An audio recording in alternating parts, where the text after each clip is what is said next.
नमस्ते हिंदुस्तान, कैसे हैं आप लोग। तो आप सभी को खबर मिल गई होगी कि किस तरीके से जहां किसी पाकिस्तानी का क्रेडिट कार्ड मिलना सरनायक जी के घर से, लेकिन वहीं पे गिरफ्तारी होती है विकास खानचंदानी रिपब्लिक के सीईओ की। ये बात थोड़ी हजम होना मुश्किल है कि जहां हम उम्मीद करते हैं कि हमारे मुख्यमंत्री साहब और मुंबई पुलिस कोई कार्यवाही करेगी, उसके घर में जहां से देशद्रोह की बदबू आती है, जहां से पाकिस्तानी क्रेडिट कार्ड मिलता है, जहां से सीधा संबंध पाकिस्तान से नजर आता है, लेकिन वहां पे कोई संपर्क, कहीं दूर दूर तक कोई गिरफ्तारी, कहीं दूर दूर तक कोई पूछताछ, कहीं दूर दूर तक कोई कार्यवाही नजर नहीं आई। लेकिन वहीं पर आज ठीक 13 दिसंबर को लगभग मोर देन 100 आवर्स की पूछताछ होने के बाद भी, पूरी कोऑपरेशन के बाद भी, हर तरफ से अच्छी तरीके से जब भी बुलाया गया, विकास खानचंदानी जो रिपब्लिक नेटवर्क के सीईओ है, वो हर वक्त पुलिस थाने में आकर हर वक्त पूछताछ में जबकि हमेशा से सहयोग किया है।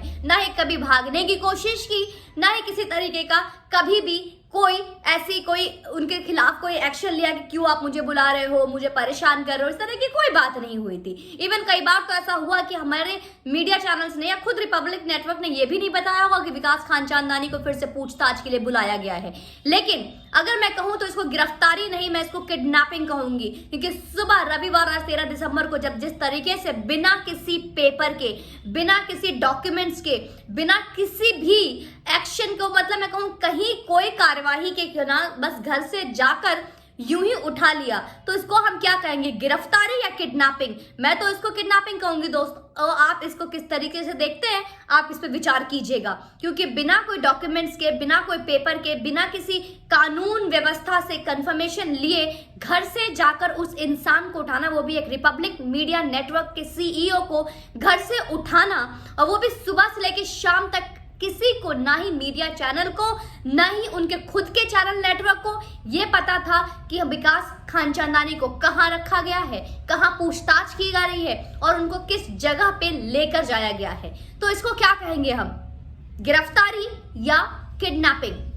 ये मुझे किसी तरीके की गिरफ्तारी नजर नहीं आती है। पर इसी पे रिपब्लिक नेटवर्क के संस्थापक हमारे अर्नब गोस्वामी जी का कहना है कि इस पे भारत के हर उच्च न्यायालय को संज्ञान लेना चाहिए। और किस चीज का इंतजार कर रहे हैं, किस तरह का न्याय व्यवस्था हो रहा है, इस तरीके से मनमानी, गुंडागर्दी, जैसे आपको पता है कि बीते कुछ दिन पहले यही सेम हरकत अर्नब गोस्वामी के साथ किया गया था। यही चीज रिपब्लिक नेटवर्क के एवीपी, जो नेटवर्क के चैनल डिस्ट्रीब्यूटर जो घनश्याम है, उनके साथ भी यही हरकत की गई थी। और लगभग 26 दिन के बाद जब उनकी जमानत हुई थी, तो वो बाहर आकर उन्होंने बताया था कि किस तरीके से उनको मार पीट कर उनके साथ टॉर्चर किया गया था, किस तरीके से उनके साथ जाति की गई थी, किस तरीके से उनको हमेशा इस तरीके से धमकाया गया, डराया गया, प्रेशर किया गया कि इस टीआरपी स्कैम मामले को वो मंजूर कर ले, कबूल कर ले। लेकिन वो चीज जब नहीं कर पाए तो उनको लास्ट में जमानत देनी पड़ी। इतना ही नहीं, जब एबीपी घनश्याम जब बाहर आते हैं तो घनश्याम के लिए अभी कुछ दिन पहले, बीते 2 दिन पहले, रिपब्लिक नेटवर्क ने इस बात को लेकर एक्शन लेने के लिए न्यायालय में जाकर इसकी कंप्लेन भी कराई है। लेकिन दोस्तों ये क्या है, जहां पे रिपब्लिक के चैनल के जो हमारे अर्नब गोस्वामी जी हैं, उन्होंने ये भी बोला कि साफ साफ सिर्फ और सिर्फ एक पर्सनल एजेंडा है, पर्सनल दुश्मनी है, एक दुष्प्रभाव और एक बदला लेने की भावना से, बदला लेने के इरादे से जबरदस्ती सिर्फ और सिर्फ चैनल के जाति दुश्मनी निकाली जा रही है। क्योंकि अभी आपने देखा होगा बीते 2 से 3 दिन पहले विधानसभा चुनाव से पहले बंगाल में बंगाली चैनल को स्टार्ट करने की बात की गई। इतना ही नहीं, उन्होंने ये भी बोला कि रिपब्लिक भारत बंगाल में, बंगाली चैनल में, बंगाली लैंग्वेज में स्टार्ट होने वाले, इसके लिए हायरिंग शुरू कर दी गई है। तो ये बात इस तरीके से आएगी सामने कि एकदम से, और शाम को ये भी रिपोर्ट आ गई दोस्तों कि उनको पुलिस कस्टडी में भी ले लिया गया है। तो जहां विकास खानचंदानी का, जिसको कि शायद ही ऐसे, I can give you I think surety की मोर देन 90% लोगों को ये भी नहीं पता था अभी तक कि रिपब्लिक नेटवर्क के सीईओ हमारे अर्नब गोस्वामी ना होकर विकास खानचंदानी है। तो क्या ये चीजें बताने के लिए की गई है कि जो विश्व में ये खबर फैली हुई है कि रिपब्लिक नेटवर्क के सीईओ अर्नब गोस्वामी है, लोगों का भ्रम टूटे, उसे क्या फर्क पड़ता है? अगर अर्नब गोस्वामी रिपब्लिक नेटवर्क के सीईओ ना होकर एक जूनियर पत्रकार होते और ये सच्चाई जिस तरीके से दिखाते हैं, अगर वो दिखाते, तब भी ये भारत की जनता और ये विश्व उनका इसी तरीके से सहयोग करती। आज फिर से अर्नब गोस्वामी ने भारत के न्यायालय से संज्ञान लेने की निवेदन की है कि आप इस पे आगे कुछ एक्शन ले और इस बारे में कुछ संज्ञान ले और इस पर कोई ना कोई कार्यवाही की जाए। क्योंकि आपने देखा होगा जब अर्नब गोस्वामी के जमानत वाले दिन थे तो सुप्रीम कोर्ट में जस्टिस चंद्रचूड़ के अगुवाई में हर तरीके की एक एक बातें सामने रखी गई थी। उन्होंने प्रॉपर कानून की किताब से हाई कोर्ट को भी जवाब दिए थे और इतना ही नहीं, मुंबई के परमवीर सिंह जो कमिश्नर हैं उनको भी बोला था कि गलत है।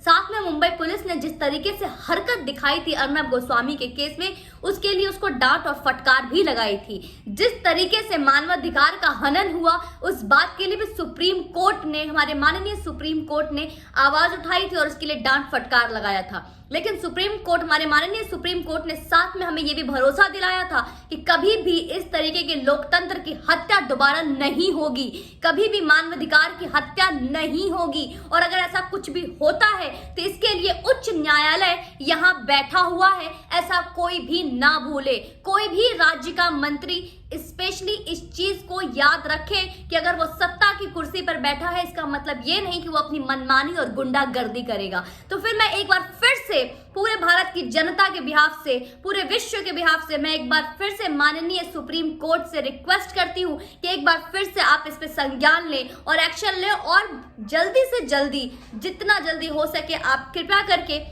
जो सीईओ है रिपब्लिक के विकास खान चांदनी जी, उनको बाहर निकाला जाए। और दोस्तों ये किस तरीके की चीजें हैं जहां पे हम ये उम्मीद कर रहे थे कि एक पाकिस्तानी क्रेडिट कार्ड होने पे एक देशद्रोही के ऊपर एक्शन लिया जाएगा, लेकिन वहीं पे सुबह सुबह घर में जाके फिर वही हरकत मुंबई पुलिस के द्वारा हमें देखने को मिला। लेकिन क्यों, आखिर क्यों, और ये कब तक चलता रहेगा? ये मनमानी आखिर हम क्यों सह रहे हैं? और ये मनमानी करने की हिम्मत मुंबई पुलिस को कहां से मिलती है? और कौन से कानून की किताब में इस तरीके की चीजें लिखी है कि आप किसी ऐसे नेटवर्क चैनल या किसी आम आदमी को भी बिना किसी कागजात के आप घर से जाकर यूं ही उठा लोगे, और वो भी दिन भर कहां रख के आप पूछताछ करते हो?